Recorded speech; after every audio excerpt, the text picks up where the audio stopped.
Giovedì 8 febbraio, San Girolamo Emiliani. È il 39esimo giorno dall'inizio dell'anno, ne mancano 327 al termine.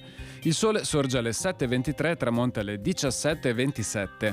La luna si leva alle 6:54 e tramonta alle 15:17.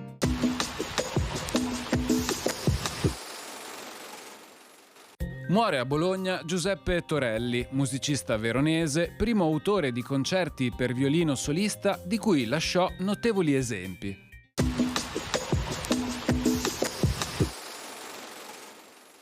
Le previsioni per domani. Cielo nuvoloso o molto nuvoloso, con precipitazioni più probabili e diffuse a partire dal pomeriggio. Limite della neve oltre i 1500-1700 metri. Temperature minime in aumento in montagna e sulla pianura occidentale. Massime in diminuzione sulle Dolomiti, in ripresa altrove.